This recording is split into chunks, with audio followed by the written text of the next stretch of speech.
la caméra de surveillance.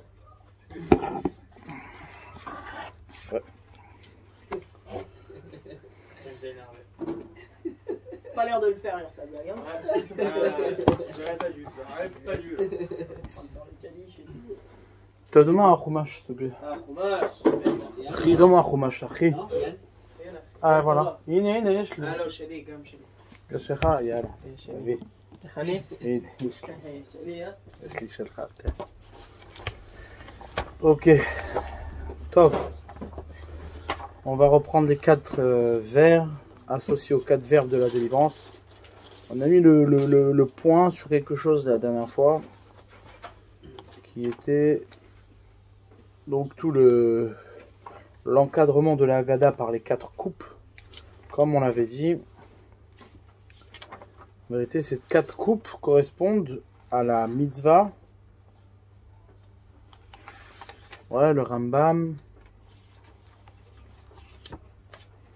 À la mitzvah de se sentir soi-même, c'est-à-dire qu'ilou, comme si soi-même on sortait d'Égypte, ouais, ce soir-là. Qu'ilou ou beatzmo, comme c'est marqué dans le Rambam. On va re-regarder le Rambam dans les mots.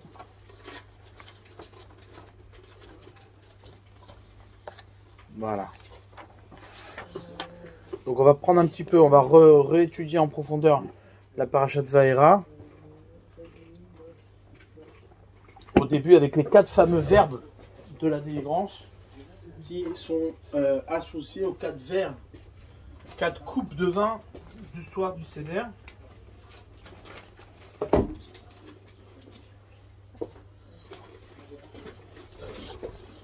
Donc dans nos halachot, les halachot du Rambam, le Rambam ira mettre dans les halachot Chametz ou Matzah.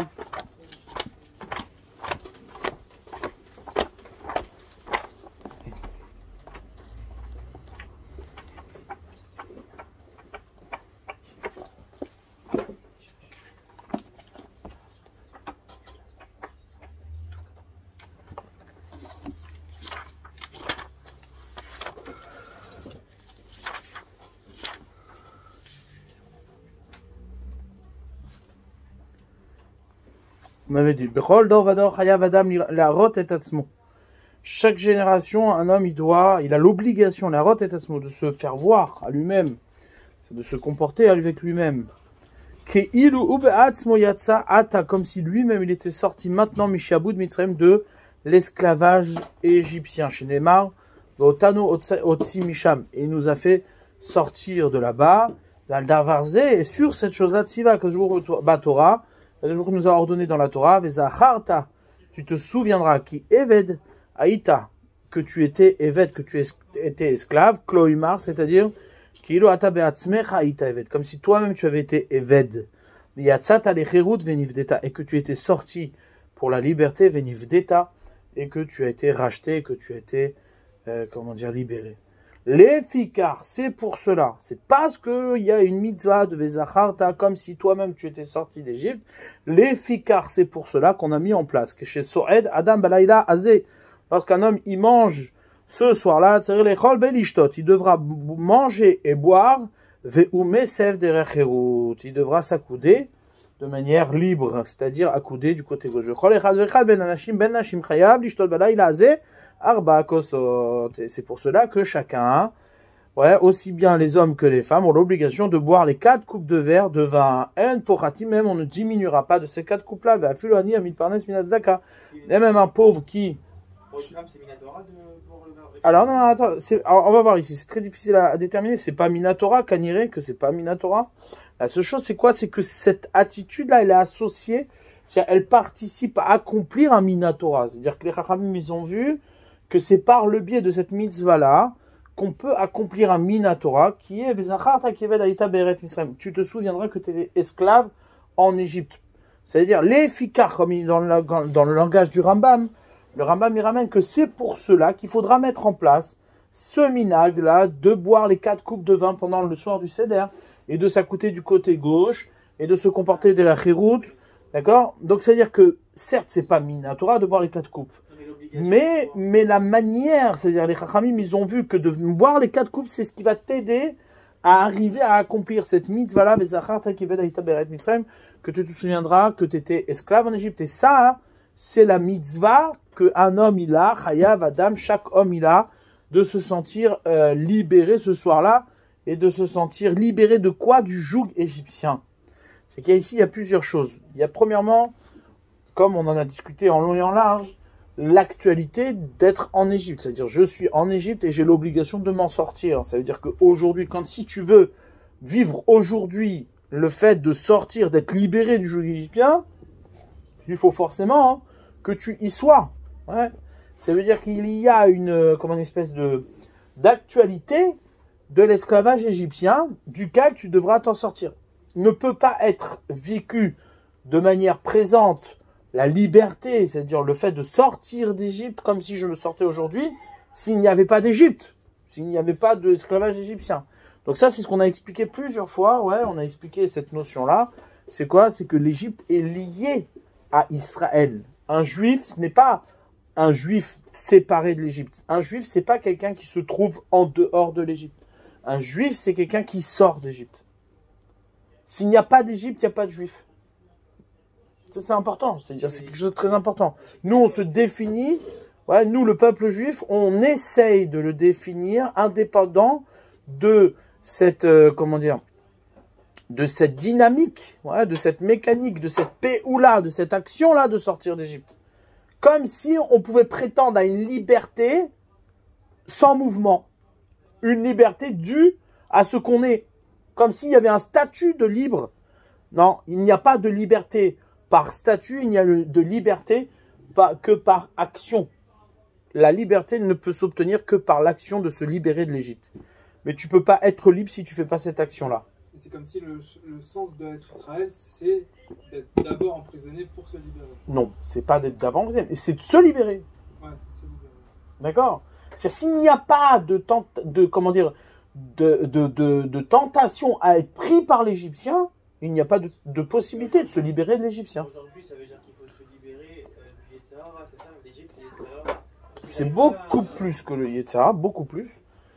T'as raison, c'est-à-dire ça revient à cela. Nous, on n'a pas vécu. Tu sais, la fameuse phrase, bah, on n'y était pas, comment tu veux. Non, mais l'Égypte, c'est assez évident comme révélation dans la Torah. L'Égypte, c'est quoi? C'est comme on l'a dit plusieurs fois. L'Égypte, c'est un quart Metzeriam. Ouais, c'est un quart les limites. C'est un quart de l'emprisonnement. Ouais. C'est comme on avait introduit un petit peu la dernière fois l'histoire du verre. Je reprends un petit peu l'idée. Ouais. Ferme la porte, parce que ça me dérange là-bas que. D'accord? Ça veut dire merci. Comme on avait dit plusieurs fois, on reprend un petit peu cette idée-là pour bien se remettre en tête. On commence le Seder de Pessah par le Kiddush, par un verre. Ouais, le verre, le Kiddush, c'est de signifier, ouais, comme tout verre, un Kéli, comme il dit le Harizal, ouais, le Kéli n'est Kéli que parce que justement, il ne contient pas. Il y a des choses qui ne contient pas. Il y a des choses qui contient. Nous, on perçoit le verre, on perçoit le Kéli pour ce qu'il contient. Or, on ne peut pas définir, ouais, un verre pour ce qu'il contient s'il n'y a pas un espace qui ne contient pas. Ouais, l'homme ne peut pas prendre conscience. C'est impossible. Impossible.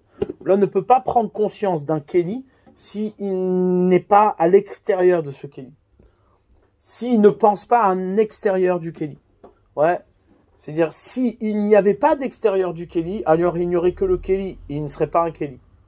C'est-à-dire, un verre, il ne peut être pensé que parce qu'il y a un espace infini qui ne contient pas. S'il n'y avait pas d'espace qui ne contenait pas, eh bien, je ne pourrais pas le penser comme un verre. Pourquoi? Parce qu'il serait un tout. Il serait tout l'existence. Il n'y aurait pas d'autre existence que le verre lui-même. Donc, du coup, il ne peut pas être pensé comme un Kéli. Ça, c'est le secret de la réception. C'est-à-dire, quand on parle de Kéli, le principe du Kéli, Akadosh il a créé le principe du Kéli pour qu'on puisse entendre que nous sommes un Kéli, ouais, de ce qu'Akadosh il nous donne. Or, la prétention et l'orgueil ne peut pas te faire concevoir le fait qu'il y ait quelque chose que tu ne peux pas accueillir, que tu ne peux pas contenir. Donc du coup, l'orgueil l'Égyptien fait que il pense que tout peut être contenu dans ses limites, dans ses frontières. Ça, c'est la prétention et l'orgueil égyptien. À l'origine de cet orgueil, il y avait l'Égyptien. L'Égyptien, on avait, comme il dit le Midrash, on ne pouvait pas sortir d'Égypte. Personne n'était sorti d'Égypte. Celui qui rentre en Égypte ne pouvait plus en sortir. D'accord? Metzeriam, c'était une prison, l'Égypte. Metzeriam, une prison, physique et intellectuelle. Ouais, c'est-à-dire que tu ne pouvais pas en sortir. La conception égyptienne t'empêchait de penser autrement que l'Égyptien. C'est comme aujourd'hui. Comme aujourd'hui. Regarde la difficulté qu'on a à imaginer, ouais, qu'on puisse vivre sans téléphone. C'est impossible, c'est très difficile. C'est-à-dire aujourd'hui, tu as tellement pris que quoi, l'habitude que ton téléphone il est indispensable que tu ne peux pas imaginer un monde pareil. Un monde sans téléphone, c'est impossible. Maintenant, qu'est-ce qui se passe? Ça dû à quoi? C'est dû à l'Égypte. C'est-à-dire que tu penses limité. Tu as été contenu dans des limites qui sont l'environnement, la pensée moderne, etc. On s'est fait avoir. C'est plus que qu'on s'est fait avoir, c'est que toi, tu t'es limité. C'est-à-dire, c'est pas simplement que tu t'es fait avoir, c'est que tu t'es limité. C'est-à-dire que tu ne peux pas penser le monde, comment dire, différemment. Je pense pas, enfin, j'ai du mal avec tu t'es limité. Tu es rentré dans un système que tu aurais justement, si tu t'étais limité, tu aurais pu ne pas rentrer dans ce système. Oui, tu as accepté de rentrer dans ce système-là et de vivre dedans. Tu ne te limites pas. Mais si, est-ce que tu pourrais vivre dans un autre système que celui-là? Non, tu peux pas. Tu es rentré dans un truc où c'est plutôt une addiction, c'est même plus une... Tu t'es enfermé, tu t'es emprisonné. Donc ça veut dire que tu as accepté de vivre dans ces limites-là plutôt que de vivre en dehors de ces limites. C'est les limites que tu t'es posées. Ça veut dire qu'il y a deux réalités. Il y a soit t'es égyptien, soit t'es juif. Ouais, tu peux pas être autre. C'est-à-dire l'Égyptien, c'est l'Égypte, c'est comme ça qu'il dit le Harry. Ouais, l'homme en fait, l'homme il est dessiné avec une tête, avec des bras, avec des jambes et avec un tronc, d'accord? Chaque partie de l'homme, il incarne, comment dire, une construction, d'accord? Donc, maintenant, t'as la tête, ouais, t'as les bras et t'as les pieds. Maintenant, les 4 exils représentent chacun un bras et 2 pieds, ouais, ça veut dire 4 exils. La tête, ça représente l'Égypte. La mère de toutes les exils, c'est l'Égypte. Il y a une formation de ce qu'on appelle l'anti-homme, c'est-à-dire l'inverse de l'homme, qui démarre à partir de l'Égypte qui est sa tête, et qui, comment dire, engendre tous les 4 exils qu'on connaît, Tohu, Bohu, ouais, Tohu, Bohu, Rocher, Théom, ouais, c'est-à-dire, comment dire, Bavel, Parasoumadai, et les Perses et les Mèdes, Babylone, les Perses et les Mèdes, Yavan, les Grecs, et, comment dire, et Édom, ouais, et donc, si tu veux, l'Égypte se retrouve être, on va dire, à l'origine de ça. D'accord.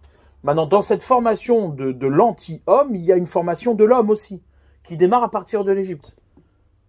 C'est-à-dire, il y a l'Égypte, à l'origine comment dire, de la formation de l'homme, il y a l'Égypte. L'homme né là-bas, le vrai homme, l'homme tel qu'il a été créé par Akadosh Baruch Hu, Adam, celui qui est. Et de là-bas, il sort Israël, parce qu'il se libère de l'Égypte, d'accord? Et il forme son royaume. Et de l'autre côté, il y a les 4 exils, qui eux sont l'anti-Israël, l'anti-homme, qui, comment dire, qui démarre de l'Égypte également, et qui crée un homme qui est à l'inverse, qui est complètement à l'inverse de Israël, d'accord? Donc ça veut dire, soit tu te libères de l'Égypte, soit tu rentres dans l'exil, c'est tout.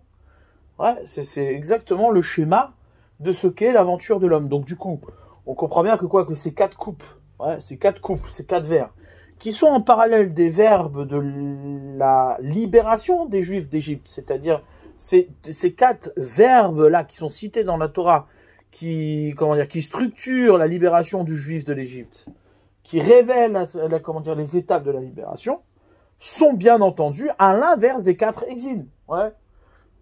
C'est pour ça que quoi, que les 4 verbes font allusion aux exils d'Israël aussi. D'accord? Pourquoi? Parce qu'à chaque vers, tu entames, tu démarres une étape par lequel, c'est-à-dire le verbe par lequel tu vas signifier que l'espace contenu est dépendant de ce qu'il ne contient pas. D'accord? Se libérer, c'est accepter que ce que je contiens est défini par ce que je ne contiens pas. C'est ça, se libérer. Donc du coup, qu'est-ce qui se passe?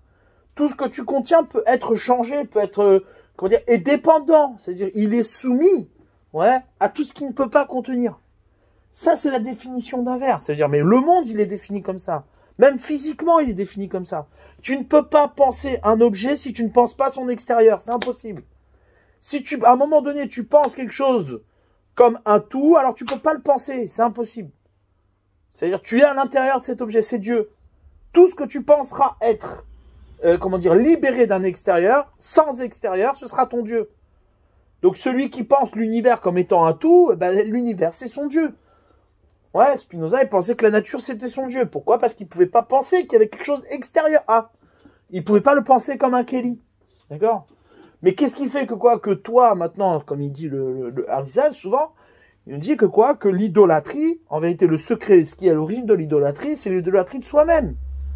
C'est-à-dire qu'à partir du moment où tu te penses être celui qui peut contenir tout ce qui existe, donc ça veut dire Aristote qui prétendait qu'on pouvait penser toute chose que je ne peux pas penser n'existe pas, donc du coup de ce fait, ouais, il n'y a pas d'extérieur, et donc il n'y a pas de Kelly, ça n'existe pas, le concept de Kelly n'existe pas, pour Aristote le concept de Kelly n'existe pas, on n'est pas un objet de réception, on ne reçoit rien puisqu'on a tout, d'accord? Donc il n'y a pas de liberté, il n'y a pas de liberté possible. La liberté c'est d'accepter que quoi? Que ce que tu as, ce que tu possèdes, est défini par un extérieur qui te permet justement de te libérer. Maintenant, si tu penses que quoi, que tu as tout, donc tu peux plus te libérer de ce que tu as. Tu ne peux plus être dans une démarche. Tu ne peux plus avancer. Tu ne peux plus changer. Pourquoi? Parce que tu as tout. Du coup, tu es un Égyptien. La seule chose que tu peux, oui, avoir comme ridouche, la seule nouveauté que tu peux avoir, c'est quoi? Que tu peux prétendre, qui te laisse penser une certaine forme de liberté, c'est la nouveauté de la matérialité. Aujourd'hui, hier tu mangeais du steak, demain tu manges du poisson. Ouais. Mais en vérité, tout ça c'est quoi? C'est la même chose. C'est exactement la même chose. Aujourd'hui c'est une blonde, demain c'est une brune. Ouais. Aujourd'hui elle est belle, demain elle est moins belle. C'est-à-dire tout ça c'est que de c'est que de la prison. C'est que de la prison. Aujourd'hui tu te crois intelligent et demain tu seras bête. Ouais. C'est comme ça. C'est-à-dire, le mec, il est orgueilleux, il pense qu'il est intelligent, il sait mieux que tout le monde. Ouais. Et à la fin, il se prend le platane. Ouais. Il se prend le platane. Pourquoi? Parce que à chaque fois, tu penses pouvoir être en dehors des limites qui vont te tomber dessus, mais au final, elles finiront toujours par te tomber dessus. D'accord? Donc ça, c'est un point très, très essentiel de la notion de liberté. Quelqu'un qui pense la liberté, comme on l'a dit la dernière fois, quelqu'un qui pense la liberté comme une idéologie, d'accord, définie par son sérel, ouais, c'est un mesken.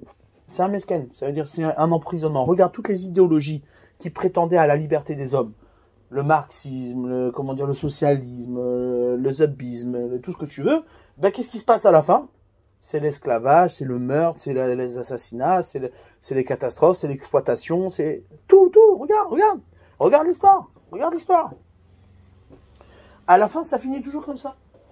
Ça finit toujours comme ça. Pourquoi? Parce que forcément, mathématiquement et logiquement, à chaque fois que tu penses, ouais, la liberté par une idéologie et que tu définis dans certaines limites et dans un certain cadre, eh bien, au final, qu'est-ce qui se passe? Ça devient ton propre emprisonnement. Ça devient ton propre emprisonnement. D'accord? Donc ça, c'est logique. Il n'y a même pas besoin de discuter là-dessus, c'est logique. C'est c'est une réalité mathématique. Il n'y a pas de surprise là-dessus. Pas de surprise. D'accord? Donc tous les mesquinismes du monde qui veulent te dire oui, ça, c'est ça, tout ça c'est du baratin. Parce que ça peut pas marcher, ça aboutit forcément à un emprisonnement. Ça finit par un emprisonnement. Ça, c'est Mitzrayim. Mitzrayim, sa force, c'était de proposer, c'est ça le Homer de l'Égypte. La dimension matérielle de l'Égypte. C'est quoi le propre du Homer? Le Homer, c'est être disposé à devenir la forme que tu vas lui donner. La matière, elle est disposée à être la forme que tu vas lui donner. Aujourd'hui, elle est bleue, demain, elle est blanche. Aujourd'hui, elle est carrée, demain, elle est ronde. Ouais. Mais au final, ça veut dire c'est juste une proposition d'un nouvel enfermement. L'Égypte ne faisait que proposer du plaisir. Aujourd'hui, ce plaisir-là, demain, ce plaisir-là. Ah, t'as oublié celui d'il y a 3 semaines, alors on te remet celui-là de la 3 semaines. C'est exactement comme nous, on fonctionne aujourd'hui. C'est-à-dire, c'est exactement la même chose. L'Égypte, c'est pas quelque chose d'ancien, c'est quelque chose de très moderne. Très, très moderne. Quand tu dis nous, tu parles des hommes. Et le monde dans lequel on vit, nous, là, aujourd'hui, au présent. Au présent, qu'est-ce qu'on fait? Aujourd'hui, tu fais un kiff comme ça, demain, tu fais un kiff comme ça. Oui, on a comme Shabbat, ça s'arrête d'un coup, on t'oblige à t'arrêter. Tu parles de la mitzvah, et la mitzvah, c'est différent. Pourquoi? Parce que c'est quoi un Shabbat? C'est quoi la Torah, quand tu l'étudies, quand tu transformes, enfin, quand tu donnes un sens, etc., bah, tu fais des mitzvahs, en faisant des mitzvahs, tu donnes un sens à ta vie. Justement, mais le truc, c'est quoi? C'est ça qui te sort de l'Égypte, c'est de faire des mitzvahs. Donc si tu fais Shabbat et une mitzvah, à condition que ton Shabbat, ouais, comment dire, ne soit pas celui qui sert tes propres intérêts. Tout, même une mitzvah peut... Ça veut dire que si on se dit, par exemple, Shabbat, enfin, on va pouvoir se reposer, c'est pas suffisant. C'est évident que c'est pas suffisant. D'après ce que tu dis, on n'a même pas le droit de le dire. Bah, ça peut être une motivation, si tu veux. Tu peux t'aider de plein de choses qui, matériellement, vont t'aider à faire des belles choses. Mais c'est pas suffisant, c'est sûr que c'est pas suffisant. Comment dire, le Shabbat, c'est quoi? Qu'est-ce qui fait que le Shabbat, il a une rupture, une rupture spirituelle sur la matérialité? Ben, tout simplement parce que tu acceptes, c'est-à-dire tu reconnais que qu'il y a quelque chose qui te dépasse et que tu es prêt à l'accueillir. Tu acceptes que Dieu il a créé le monde. Faut pas oublier quand même que faire Shabbat, c'est quoi? C'est témoigner qu'Hachem il a créé le monde. Ben ouais, ben c'est quand même pour ça qu'on le fait. Ouais, les Maaseh Bereshit, en souvenir de la création du monde. Ouais, donc ça veut dire que il faut quand même pas l'oublier. C'est-à-dire à un moment donné, il faut aussi s'en rappeler, tu vois, parce que c'est quand même l'essentiel de ce pourquoi tu le fais, en souvenir de la création du monde. C'est ouf, on est tellement baigné dedans qu'on. D'être baigné dedans. Mais tu le dis à tous les kidouches. Oui, bah voilà, on l'a dit alors. Bah voilà, tu considères que tu l'as dit, mais tu le fais pas. Même quand on le dit, c'est des mots qu'on a tellement. Une machine, quoi. Donc tu vois bien que qu'on est, comment dire, même dans les mitzvot, on est pris au piège par l'Égyptien. Tu fais ton Shabbat comme tu fais ton Shabbat toutes les semaines, alors tu fais quoi? Ben, c'est un moment pour toi de souffler, de te reposer. C'est un rythme, c'est un nouveau rythme. Du coup, t'es passé à côté de la plaque. T'es complètement à côté de la plaque. T'es en dehors du Shabbat. D'accord? L'idée d'une mitzvah, c'est justement ce qu'on disait la dernière fois et ce qu'on a dit pendant Shabbat. C'est quoi? C'est que le propre d'une mitzvah, c'est de comprendre que l'essentiel de ce qui va construire une mitzvah, c'est tout ce qui va précéder la mitzvah. Mais la mitzvah elle-même, tu l'as jamais. La mitzvah elle-même, c'est une manifestation de tous tes efforts. Mais le résultat, c'est pas quelque chose qui t'appartient. Donc du coup, ça veut dire, c'est accepter que tout ce que tu mets dans ton verre va te donner accès à la réalité qui est extérieure au verre. C'est quand tu fais les mitzvahs? Bien sûr, chaque mitzvah c'est comme ça. Il y a pas, c'est ça qu'ils disent nos chachamim, ouais. Les mitzvot lavent les notes nitnou. Les mitzvot n'ont pas été donnés pour que tu kiffes. Tu peux pas, il y a pas de profit dans une mitzvah. Quelqu'un qui profite d'une mitzvah, c'est pas la mitzvah. Bah oui. Pourquoi? Parce que l'objet d'une mitzvah, c'est d'être connecté à quelque chose qui n'est pas, duquel tu peux pas profiter. C'est-à-dire d'être connecté à une chose qui est la réalité.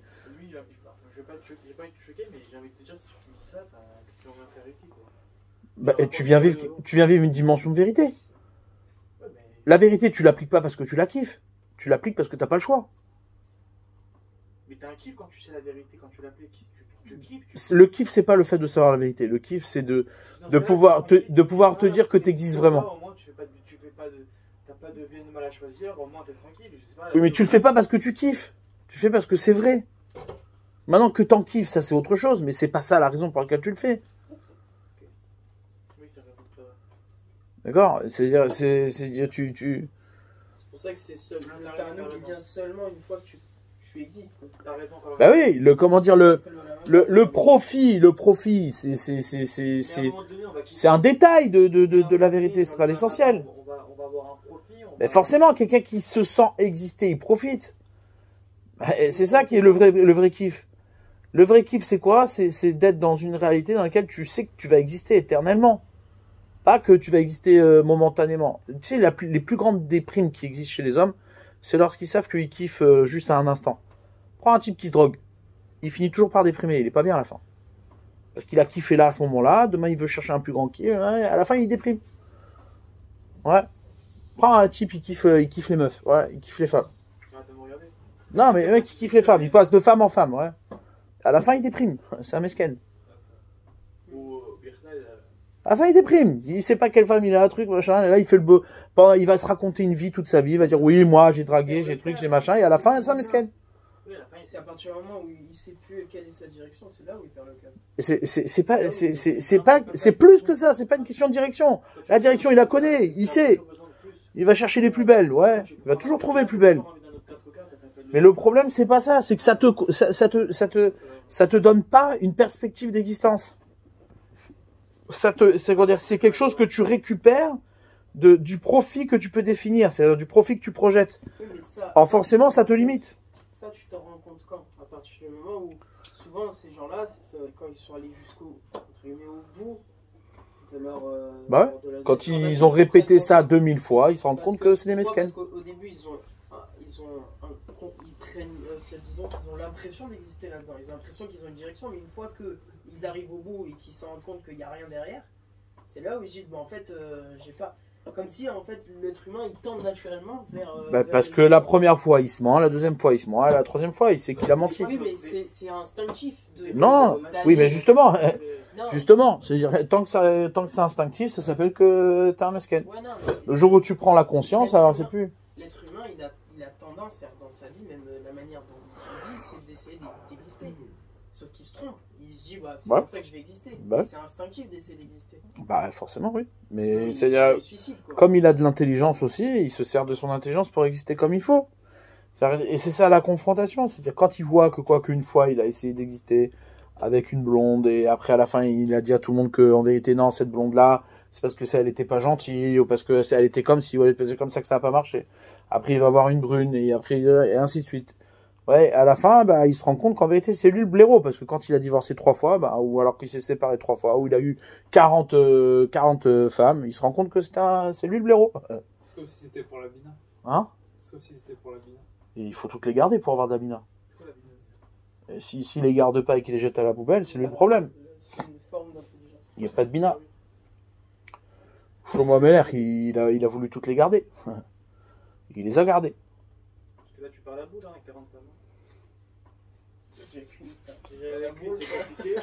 Alors, il m'a dit c'est tous des Marocaines. 40 femmes, frère, laisse tomber. Imagine si c'est des Marocaines. 40 outils, frère. Non, ça marche pas avec des Marocaines. T'es là, t'as un pot de fleurs, frère. Il te bouffe les derniers. D'accord, donc ça c'est le comment dire, c'est ça l'idée des 4 vers. Les 4 vers sont en parallèle des 4 exils, parce que justement, c'est-à-dire, en vérité, nous on se trouve en Égypte pour dévier justement, c'est-à-dire pour faire en sorte que l'Égypte soit le point de départ pour devenir Israël, il faut vivre au présent la sortie de l'Égypte. Pourquoi le vivre au présent de la sortie de l'Égypte? Parce que de toute façon, au présent, t'es dans l'Égypte. C'est-à-dire, ça n'existe pas un homme qui n'est pas en Égypte. Comme tu l'as vu toi-même, quand tu l'as dit toi-même, un homme, il est forcément enfermé. Parce qu'il instinctivement, il s'enferme. Parce qu'il est prétentieux, parce qu'il est orgueilleux, parce qu'il pense qu'il est mieux que tout le monde, parce que il se dit, ouais, moi, ma vérité, c'est celle-là, ouais. Mais lorsque il comprend que, en vérité, il ne peut avoir de dimension d'homme que s'il conçoit que ce qu'il reçoit, ce n'est que le tremplin pour aller là où il ne reçoit rien, là où il n'est pas capable de recevoir, alors là, à ce moment-là, il prend une dimension de liberté. Il prend une vraie dimension de liberté, parce qu'il n'est pas raccroché, il n'est pas enfermé dans ce qu'il a pu penser être la fin de ce qu'il est, c'est-à-dire la finitude. Et donc du coup, à chaque fois, à chaque Pessah, quand on dit on sort d'Égypte, quand on dit on sort d'Égypte, en fait, on est à l'état actuel. Oui. Il faut penser à sortir de... C'est ce qu'il dit, ça, c'est ça, exactement. Est-ce que c'est possible de sortir d'Égypte, à proprement dit comme ça? Ah bah oui. Nous, est-ce que c'est possible de sortir d'Égypte? Est-ce que... Enfin, même toi qui est assez dans la Torah, etc., tout le monde. Il y a des choses où tu es enfermé, ou sans... On est tous enfermés dans quelque chose. À quel moment on sort d'Égypte? Quand tu fais l'effort d'en sortir. Quand tu fais l'effort de reconnaître que effectivement, ce que tu pensais être la finitude de ton être, en vérité, ce n'est que le moyen d'accepter ta petitesse et ta... Si tu changes une mida, par exemple, de sortie d'Égypte aussi, on peut considérer... Aussi, c'est une forme de sortie d'Égypte. Là, ce qui est important, c'est de voir que les Chachamim ont mis en place les 4 vers, et qu'il y a ici une mise en scène, c'est-à-dire une mise en scène par la Haggadah et par ces 4 vers de la sortie d'Égypte. Et ça, c'est quelque chose qui doit résoudre le problème de sentir au présent. Il te dit pas tu dois te sentir libre. Il te dit pas tu dois se sentir. Tu dois, comme si maintenant tu sortais d'Égypte, du service d'Égypte. Comme si lui-même, aujourd'hui, maintenant, il sortait de l'esclavage égyptien. Tu dis pas comme si maintenant je suis, j'étais libre. Ouais. Parce que ce qui compte, c'est pas le fait que tu te retrouves libre aujourd'hui. Ce qui compte, c'est que tu es capable de sortir d'Égypte. Parce que ce qui fait de toi un homme libre, c'est la possibilité de sortir d'Égypte.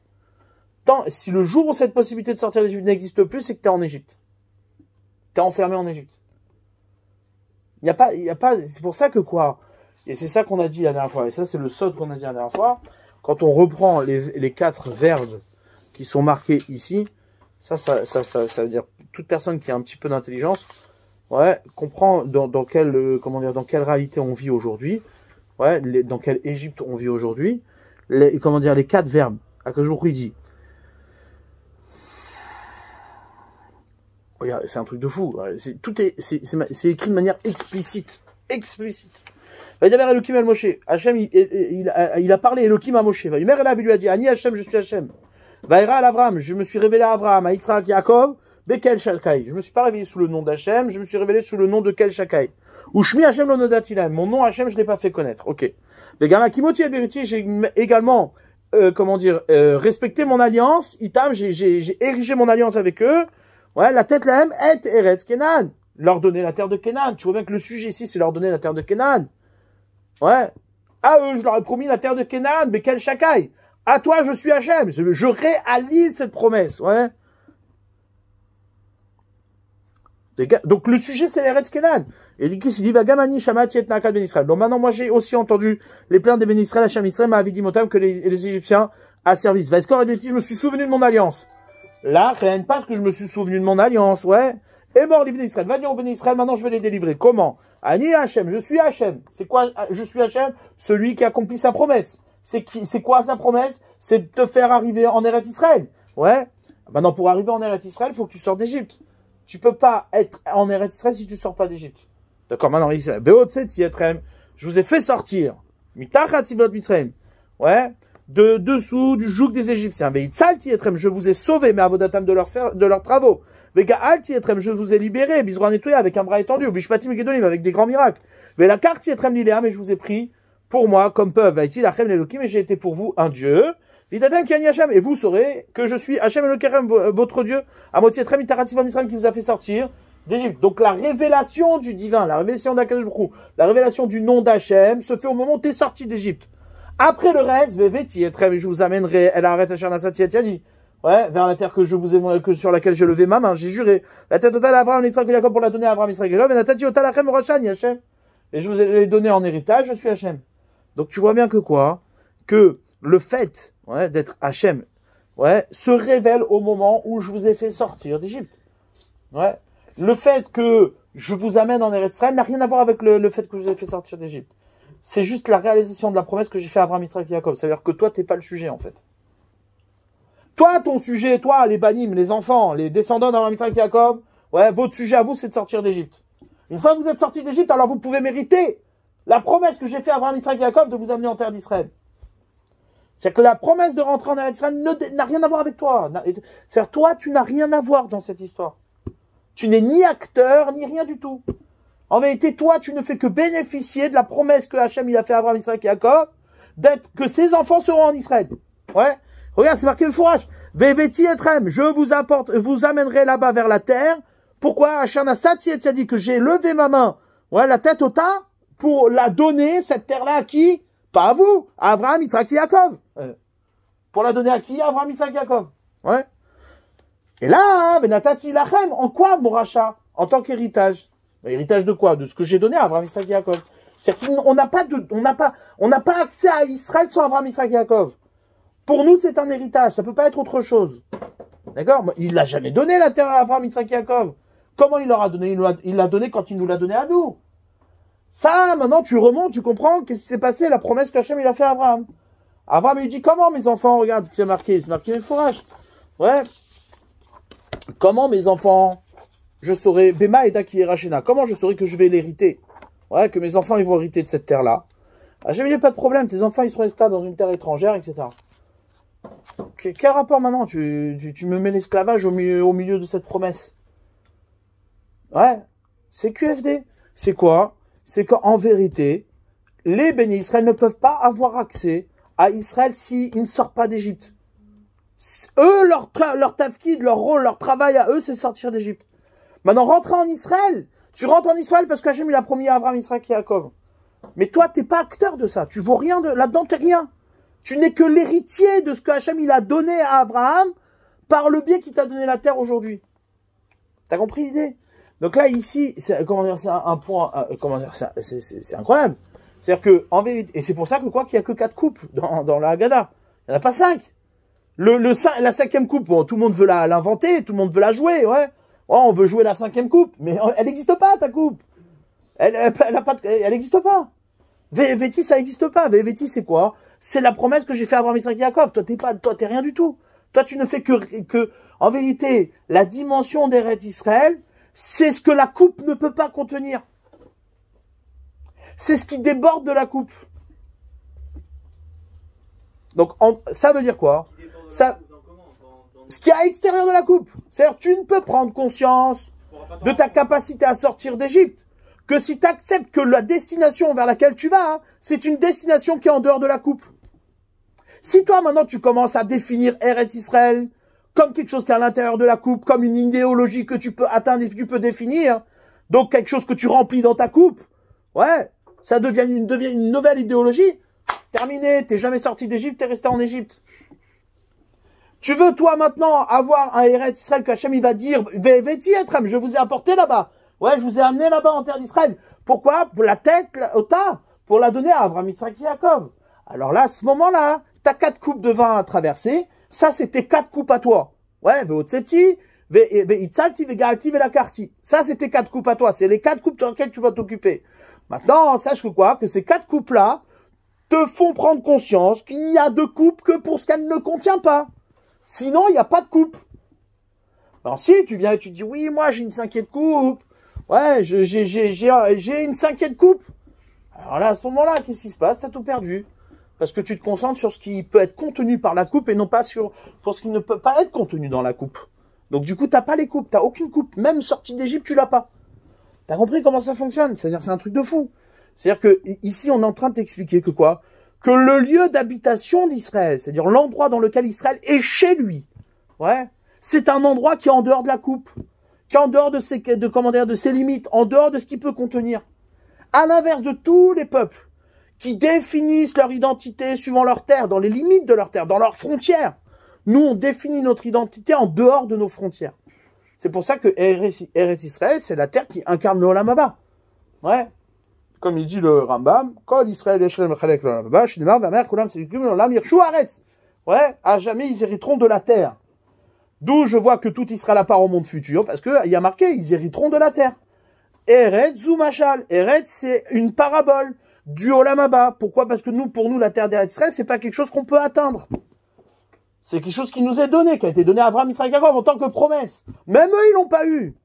Ils l'ont eu que par le biais que nous, on va le mériter parce qu'on est sorti d'Égypte.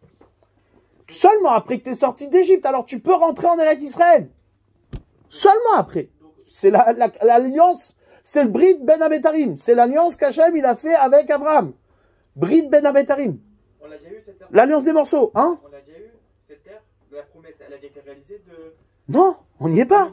Quand on a été après le... On a tout raté. Les explorateurs, ils ont tout foutu en l'air. C'est marqué, mes fourrages dans la Torah. Les explorateurs ont tout cassé. Ouais. Donc, on a eu le Beth Amikdash, on a monté le truc, on a été après en Israël. Tout ça, c'est juste une préparation. On l'a perdu.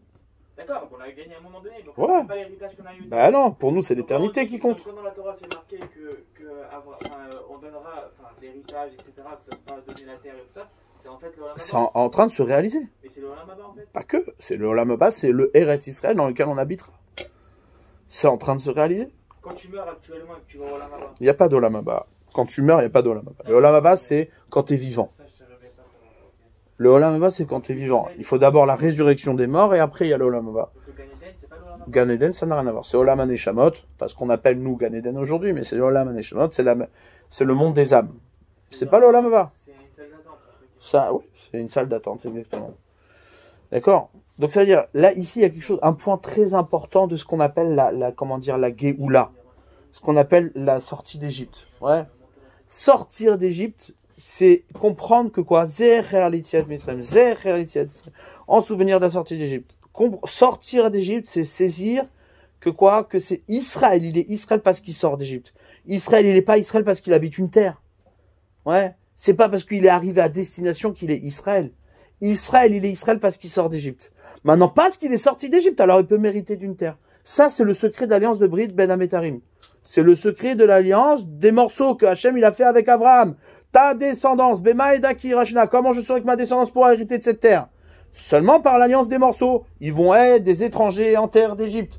Une fois qu'ils seront sortis d'Égypte, alors ils pourront rentrer en Eretz-Israël. C'est pas une punition. C'est juste que quoi qu'il n'y a pas d'autre réalité. Tu ne peux pas rentrer sur la terre d'Israël si t'es pas sorti d'Égypte. C'est tout. C'est ce qu'il t'a expliqué. Ouais, ça c'est l'alliance. C'est l'alliance qu'Hachem il a contractée avec Abraham. Abraham il avait peur que quoi? Qu'on soit des mescanim comme les autres. Que quoi? Qu'on rentre sur notre terre comme un peuple qui mérite sa terre. Et qui définit sa terre suivant son identité et ses frontières, suivant sa finitude. Là, Abraham il dit attends.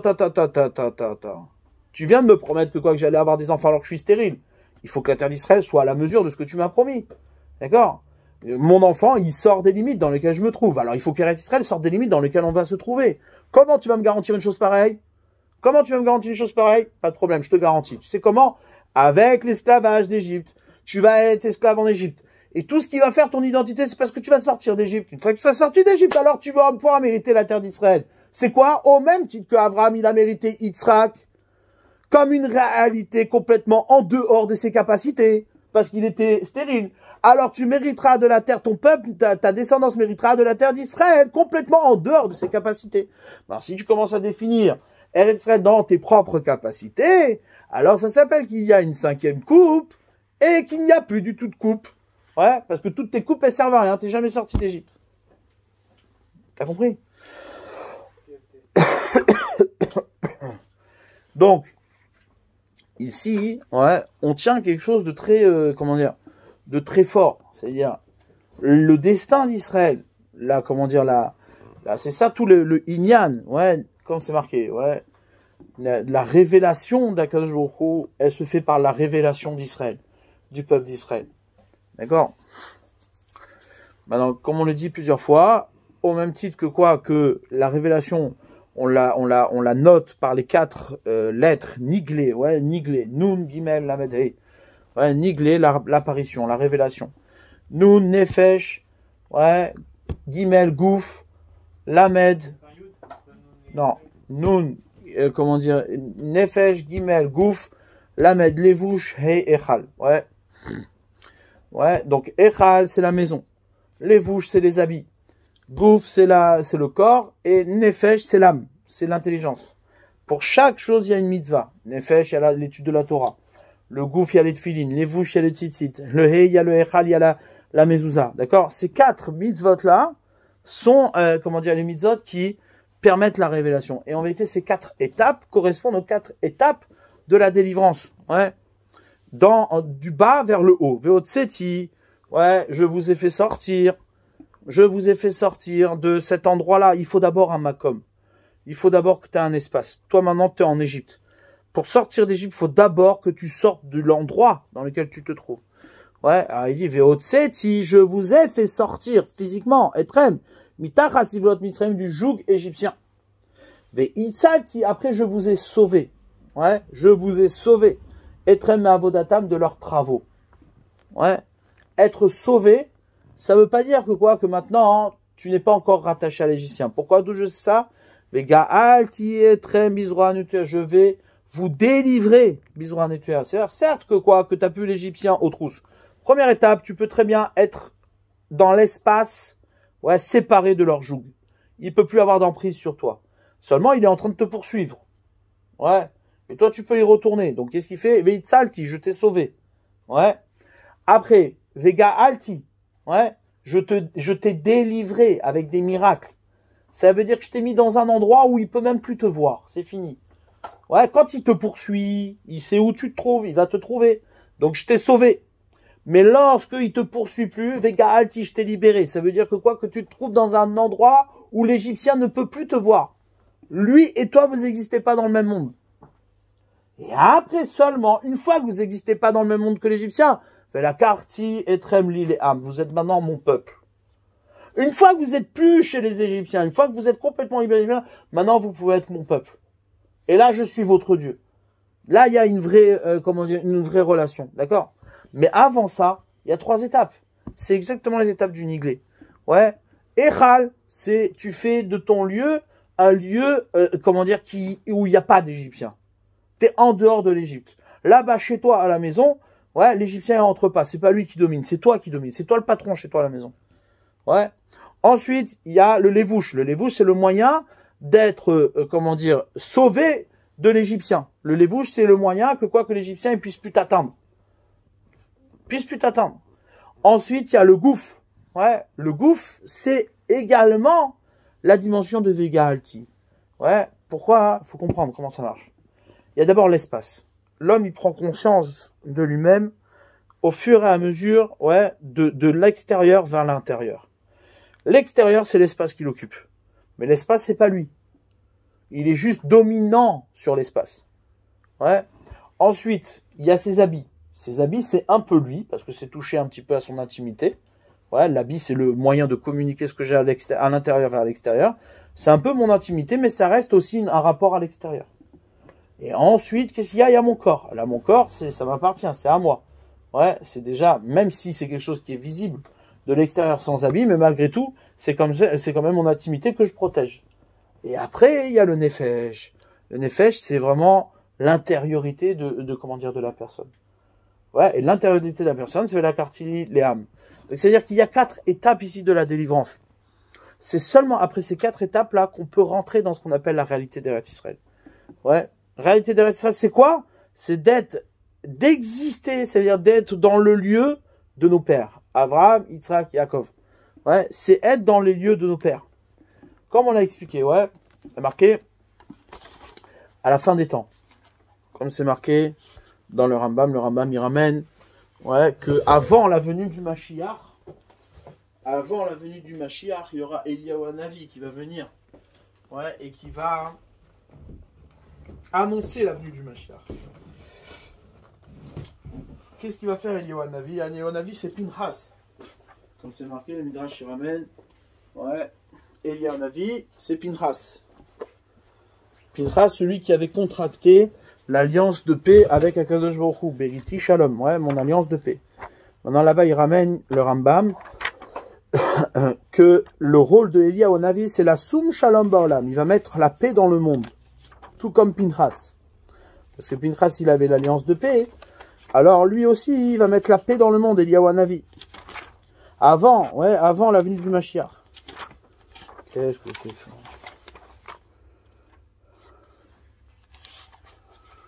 Il y a une arnaque là. Non. Voilà. Il te dit. Amou Chachamim, ils nous ont dit nos sages. En ben olam hazel imot Mashiach el shabud malchuyot bilvad. La différence qu'il y a entre la venue du Mashiach et ce monde-là, c'est le joug des royaumes. Il me semblerait de la simplicité du texte des prophètes. Au début de la venue de comment dire, les jours du Mashiach, il y aura une guerre de Gog Magog. Mais avant la guerre de Gog Magog, Yamon Navi se lèvera un prophète, les Israël pour Israël, les Yacher Israël ou les Achim Libam, pour ramener les bénis Israël sur le droit chemin et préparer leur cœur. Shneimar, Ine Anochi Sholeach Lachem et Eliya Hanavi. Voilà que je vous enverrai votre Eliya Hanavi. Vine. Ve'enoba loletameator. Il viendra pas, ce prophète-là, ni rendre tamé ce qui est pur, et ni rendre pur ce qui est impur. Et l'olifsal anashim, mais pas pour rendre inaptes les gens, shem bechesed kashut qui sont kachers, ni pour rendre kachers ceux qui sont pasoul. Et là, la shum shalom baolam, il viendra mettre la paix dans le monde. Chez Neymar, ve'shivlev avot albanim. Il ramènera le cœur des pères sur les enfants. D'accord? C'est-à-dire que c'est ça, Eretz Israël en vérité. Eretz Israël, c'est quoi? C'est être capable de vivre ma destination, non pas comme le résultat de ma projection, mais le résultat de la projection de mes pères. Tu comprends l'idée ou pas? C'est un truc de fou, ça. Ça, c'est une idée de dingue. C'est-à-dire qu'en vérité, toi, tu n'atteindras jamais... C'est être enfermé, être emprisonné, c'est prétendre, avoir comme but ce que je me suis défini. En vérité, on est en train de t'expliquer que quoi? Que être libre, c'est atteindre le but que mes pères n'ont jamais atteint. Tu vois l'idée ou pas? C'est-à-dire qu'en vérité, toi, tu n'existes que dans ce que les pères ont voulu saisir, ont voulu atteindre. Abraham, Yitzhak, Yaakov, ouais, en tant qu'individu, ils ont défini l'objectif. Et tu peux pas sortir de cet objectif. Et cet objectif-là, c'est pas le tien. Tu peux pas l'avoir, c'est pas le tien. C'est quelque chose qui t'échappe, qui existe chez les pères. Ouais. Maintenant, toi, tu es un ben, tu te prétends mieux que le père. Donc, du coup, tu penses avoir atteint, ouais, ce que les pères n'ont pas atteint. Erreur. Tu ne fais qu'atteindre ce que les pères, on leur a promis que parce que, en fait, quand tu atteins ton objectif, tu réalises le père. Ton travail à toi, c'est de réaliser les pères. C'est pas de te réaliser toi, parce que tu pourras jamais te réaliser. Se réaliser soi-même, c'est réaliser les pères. Et comment tu peux réaliser? Comment? En étant celui, le lieu, en étant le lieu, le ben, c'est ça un fils. Un fils, c'est être le lieu de la réalisation des pères. J'accepte être, ouais, celui celui qui va réceptionner la réalisation des pères. Je me rends disponible pour la réalisation des pères. Concrètement, je te parle au niveau action, qu'est-ce qu'il faut faire? Dans tout. Ah ben non, l'action, c'est justement être, à la mesure des pères, c'est-à-dire viser, c'est-à-dire être dans le respect de ce qui m'a été transmis, de ce qui m'a précédé. Qu'est-ce qui m'a précédé? T'accomplis maintenant la mitzvah de Tfilin. Tu dis nos pères Avraham, Yitzhak, Yaakov, bien sûr. C'est-à-dire que, que Avraham, Yitzhak, Yaakov, eux maintenant, hein, c'est comme s'ils avaient amorcé, ouais, ils avaient ils avaient projeté une énergie incroyable de ce qui est leur liaison avec Akadosh Baruch Hu. Dans cette liaison-là, hein, tu peux pas t'en défaire. Si tu veux t'en défaire en prétendant atteindre ce que les pères n'ont pas atteint, hein, ouais, tu te rends compte le mérite qu'on a. Avraham, Yitzhak, Yaakov, ils n'ont pas mérité la terre d'Israël. Nous, on mérite la terre d'Israël. Ouais. Mais c'est-à-dire, c'est marqué mes fois, c'est des versets de la Torah, ouais. Versets de la Torah. Parashat Aikev. Ouais. Regardez bien ce qui est marqué dans la parasha de Aikev.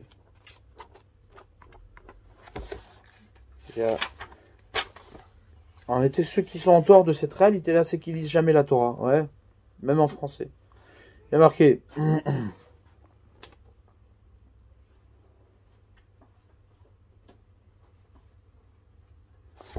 Regarde.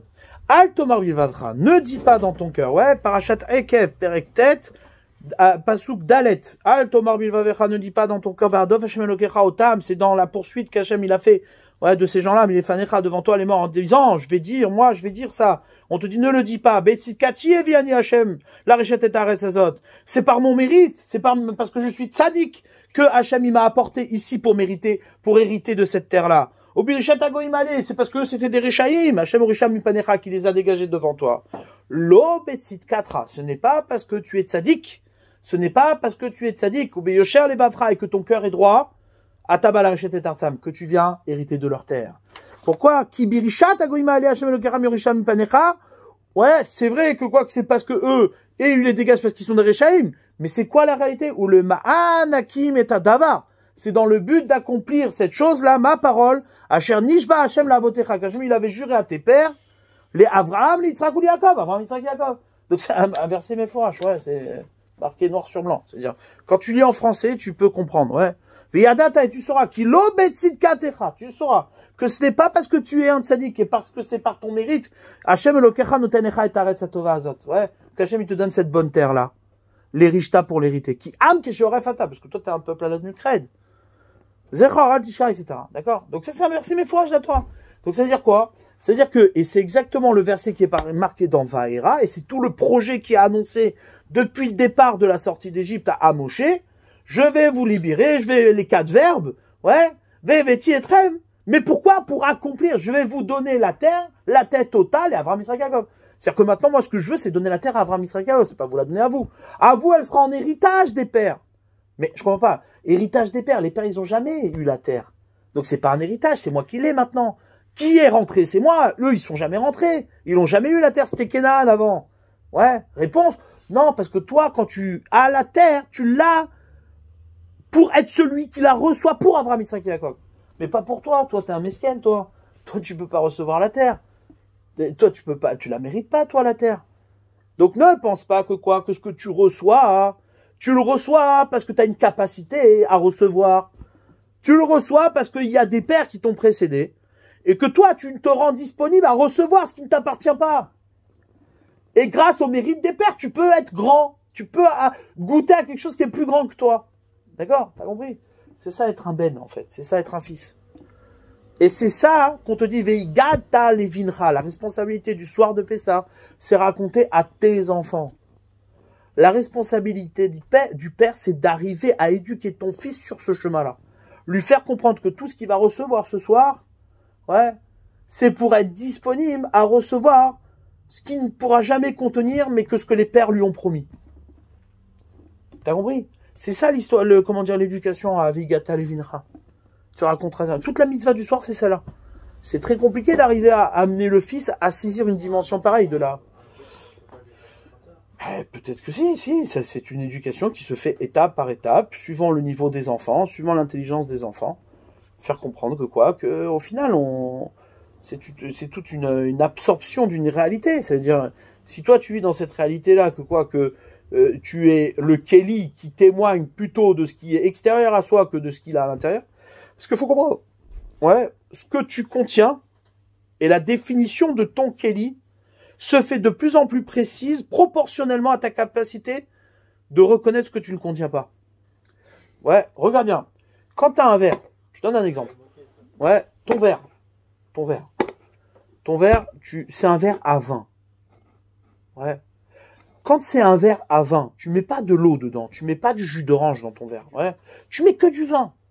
Donc ça veut dire quoi? C'est que ce verre-là, ouais, il est encore plus défini parce que j'ai exclu tout le reste qu'il pourrait contenir.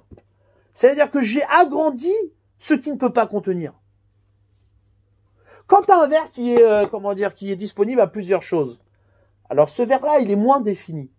C'est-à-dire que plus tu définis ta capacité, c'est-à-dire définir de manière précise ta propre capacité, c'est accepter le maximum de choses que tu ne peux pas contenir. C'est proportionnel. Plus tu acceptes de choses que tu ne peux pas contenir, plus tu es défini.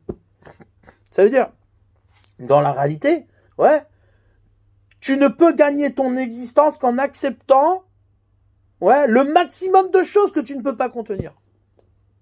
Alors là, à ce moment-là, tu es bien défini, tu es une hôte de la Torah, une lettre de la Torah qui te permet, ouais, d'être sensible à tout ce que tu ne peux pas contenir. Une fois que tu es arrivé à cette dimension-là, tu es bien défini, tu es inscrit, tu es précis, tu existes. Mais avant ça, bah, tu tournes partout, ouais, tu fais de manière vulgaire, tu fais ouais, t'es la prostituée, ouais. T'es une prostituée. Un coup là, un coup du vin, un coup de l'eau, un coup de machin. Ouais, parce que tu penses que tu peux tout prendre, tu peux tout accepter, tu peux tout retenir, tu peux tout concevoir. Ouais. C'est la pluralité du monde moderne. Celui qui dit oui, la tolérance et le machin, les trucs. Ceux-là, c'est des mescanismes parce qu'en réalité, ils n'existent pas.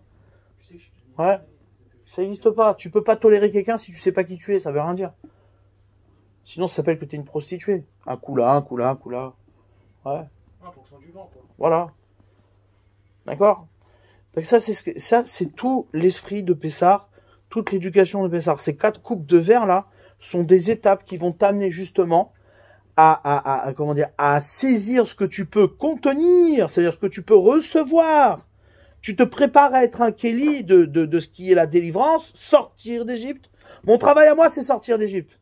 Maintenant, ma réalité, c'est ce que je vais obtenir de ce qui est en dehors de ce que j'ai fait, de ce que j'ai saisi, de ce que j'ai été capable de contenir. Ouais. Alors là, à ce moment-là, Vévéti Etrem, là-bas, je vous amènerai en terre d'Israël. Mais si tu es en dehors de ça, c'est-à-dire si tu penses que toute la soirée que tu as passée, ouais, c'était justement pour te, festoyer de la 5e coupe, alors c'était un mesquin. Ouais, Concrètement, par exemple, sortir d'Égypte, si on fait un exemple, imaginons, moi je suis coléreux et j'arrive à maîtriser ma colère. Je suis sorti d'Égypte, comme tu as expliqué aujourd'hui. C'est une forme, oui, c'est une manière de sortir de lui. Mais maîtriser sa colère, c'est encore une fois, c'est pas simplement maîtriser une colère. C'est parce que des fois, tu peux maîtriser ta colère par intérêt. Ouais, t'as peur, il est plus fort que toi. Ouais, tu dis, ouais, j'ai maîtrisé ma colère. Mais en vérité, il t'aurait mis une claque, tu l'as maîtrisé tout de suite, ta colère, tu comprends? Ouais. On peut avoir peur et être en colère en même temps. Voilà, t'as compris. Maintenant, maîtriser sa colère, c'est quoi? C'est maîtriser sa colère, c'est la maîtriser parce que tu prends conscience que ta colère ne te donne pas accès, ouais, à l'existence. Ce que je veux dire, c'est de se maîtriser, c'est sortir d'Égypte. Ouais, c'est une forme de c'est une prendre forme. conscience que, en fait, Ce qui est en dehors de tes limites t'impose des limites. Maîtriser soi-même et ce que tu as dit par rapport à nos ancêtres, c'est ça où j'ai du mal. Ouais. C'est d'abord, c'est-à-dire prendre conscience que c'est ce qui est en dehors de tes capacités de conception et de réception qui t'impose une réception. C'est ça que je comprends pas. Tout ce que tu ne peux pas faire, tout ce qui t'échappe, tout le divin, c'est-à-dire toute la spiritualité d'une personne, c'est quelque chose qui est infiniment plus grand qu'elle. Accepter que ce que je vis et ce que je suis et que mon existence, ma vie, ouais, ma vie, là maintenant je respire, je vis, tout ça, si tu prétends demain que ouais, bon bah c'est bon, c'est moi, je saisis, ça m'a pas. T'es un mesquin, c'est-à-dire t'es malhonnête, ouais. Donc maintenant qu'est-ce qui se passe? Plus tu prends conscience, ouais, plus tu travailles sur comment dire, la prise de conscience que tout ce que tu es en vérité est défini par quelque chose qui t'échappe, plus comment dire, ce que tu contiens est mérité. Pourquoi? Parce que tu as une capacité qui est redevable de quelque chose qui ne peut pas se contenir. Ouais. Tu as deux manières de penser les limites de cette coupe. Ouais. Soit tu penses les limites de cette coupe pour ce qu'elle contient, soit tu penses les limites de cette coupe pour ce qu'elle ne contient pas. Ça va en réalité, ce qui impose les limites de cette coupe, c'est tout ce qu'elle ne contient pas. C'est ce qui est illimité qui pose les limites, et non pas ce qui est limité qui définit les limites. Et c'est ta façon de voir. On peut voir aussi différemment de l'autre côté. Ah oui, mais on est d'accord. Et si tu vois de l'autre côté, ça veut dire, on a défini clairement que ça s'appelle être esclave. Ouais, t'acceptes d'être esclave, tu veux être esclave, t'es un esclave, c'est pas grave. Tu l'acceptes. T'es dans une réalité de liberté, oui, ça oui. Maintenant, te définir ta liberté suivant ce que tu es capable de saisir, ça s'appelle courir après une idéologie et ça s'appelle s'enfermer. Ça s'appelle s'enfermer. Ça, c'est le monde moderne dans lequel on vit. C'est-à-dire qu'ils prétendent la liberté au nom de toute idéologie qu'on projette. Et ça, en vérité, c'est vivre suivant son intérêt. Oui, c'est ça. Il y a le droit de son intérêt. Et à la fin, ça finit toujours par une catastrophe. Ça finit par des prisons, ça finit par des intérêts, ça finit par une exploitation, ça finit par tout ça. Ok? Tov, allez, vas-y.